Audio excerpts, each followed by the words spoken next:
வணக்கம். நாம பொதுவா கடவுள்களை எங்க பார்த்திருக்கோம்? ஒண்ணு ரொம்ப உயரமான மலை உச்சியில, இல்லனா அடர்ந்த காட்டுக்குள்ள தவம் செய்யற மாதிரி. ஆனா ஒரு கடவுள் சத்தமா அலைகள் மோதுற ஒரு கடற்கரையில நின்னு நம்மளோட பயத்தை போக்குறாரு. அதுதான் திருச்செந்தூர் முருகனோட தனித்துவம். என்னைக்காவது யோசிச்சிருக்கீங்களா? எதுக்காக ஒரு கடவுள் மலையை விட்டுட்டு கடலோரத்துக்கு வரணும்?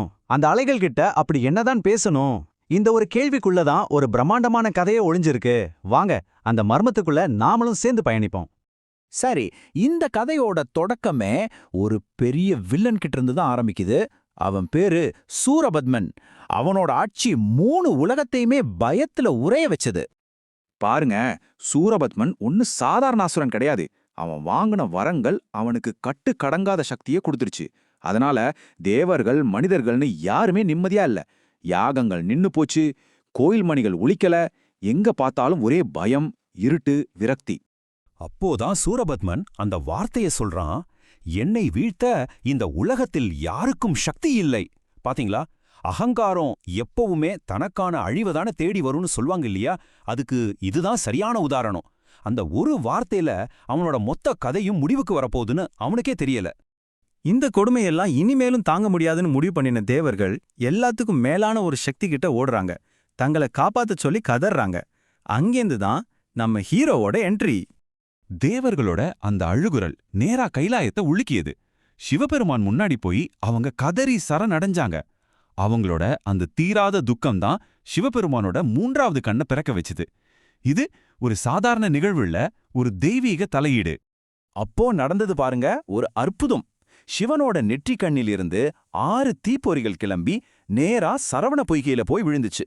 அங்க அந்த 6 தீப்பொறிகளும் 6 அழகான குழந்தைகளா மாறுச்சு. இத பார்த்த அன்னை பார்வதி அந்த 6 குழந்தைகளையும் அன்போட ஒன்னா அணைக்க 6 முகங்கள் கொண்ட ஒரே குழந்தையா நம்ம முருகன் அவதரிச்சார். இது வெறும் பிறப்பு இல்ல, ஒரு நோக்கத்துக்கான அவதாரம். ஓகே, ஹீரோ பிறந்தாச்சு, இனி போர் தானே. ஆனா முருகன் போருக்காக தேர்ந்தெடுத்த இடம்தான் எல்லாரையும் ஆச்சரியப்பட வச்சது. ஒரு மலை உச்சியோ பெரிய மைதானமோ இல்ல, ஒரு கடற்கரை. ஏன், அதுக்கு பின்னாடி ஒரு செம்மையான ஸ்ட்ராட்டஜி இருந்துச்சு. இங்கதான் விஷயமே இருக்கு. சூரபத்மனுக்கு கடல்னா ரொம்ப பெருமை.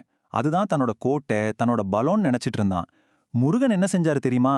ஒருத்தனோட அகங்காரத்தை அழிக்கணும்னா அவன் எங்க தன்னை ரொம்ப பலசாலியா நினைக்கிறானோ அங்கேயே போய் அவனை அடிக்கணும்னு முடிவு பண்ணாரு. இது வெறும் போர் தந்திரம் இல்ல, ஒரு சைக்கலாஜிக்கல் மூவ். இப்போ திருச்செந்தூர் கடற்கரை அந்த வரலாற்று சிறப்புமிக்க போருக்கு தயாராகுது. ஒரு பக்கம் அகங்காரம், இன்னொரு பக்கம் தெய்வீகம். மோதல் ஆரம்பமாகுது. போர் ஆரம்பிச்சதும் சும்மா சொல்லக்கூடாது, கடலே பொங்கி எழுந்துருச்சு.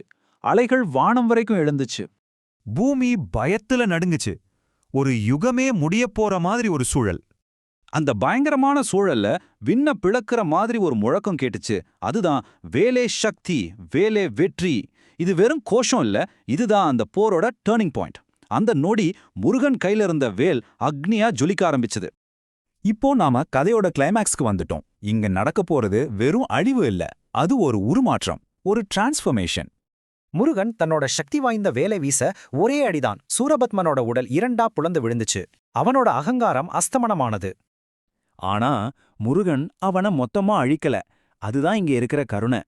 பிளக்கப்பட்ட ஒரு பகுதி ரொம்ப அழகான மயிலா மாறி முருகனுக்கே வாகனமா நின்னுச்சு. அவனோட இன்னொரு பாதி கம்பீரமான சேவலா மாறி முருகனோட வெற்றி கொடியா அலங்கரிச்சுது. பாருங்க, அகங்காரத்தின் உச்சமா இருந்தவன் இப்போ வெற்றியோட நிரந்தர சின்னமா மாறிட்டான். இதுதான் தெய்வீக நீதி. சரி, போர் முடிஞ்சது, சூரபத்மன் அழிஞ்சான், எல்லாம் ஓகே. இப்போ நாம ஆரம்பத்துல கேட்ட அந்த கேள்விக்கு வருவோம். எல்லாம் முடிஞ்சதுக்கு அப்புறமும் முருகன் ஏன் அந்த கடற்கரையிலே நிக்கணும்? அவர் அங்க நிக்கிறதுக்கு காரணம் நாம தான். நம்ம வாழ்க்கையில புயல் மாதிரி பிரச்சனைகள் வரும்போது அதிலிருந்து வெளியே வர வழிகாட்ட துக்கம்ங்கிற பெரிய அலைகள் வந்து நம்மள அடிக்கும்போது நமக்கு ஆறுதலா இருக்க, எல்லாத்துக்கும் மேல கவலைப்படாத, நீ தனியா இல்ல, நான் இருக்கேன்னு நமக்கு நம்பிக்கை கொடுக்கதான் அவர் இன்னைக்கும் அந்த கடலோரத்துல நமக்காக காத்துட்டு இருக்காரு. அதனால தான் நீங்க திருச்செந்தூர் கடற்கரைக்கு போனா அந்த அலைகளோட சத்தத்தை கொஞ்சம் உன்னுப்பா கேட்டு பாருங்க. அதுல ஒரு குரல் கேட்கும், அஞ்சாதே, உன் வாழ்க்கை புயல வேல் வெட்டி விடும்னு சொல்லும்.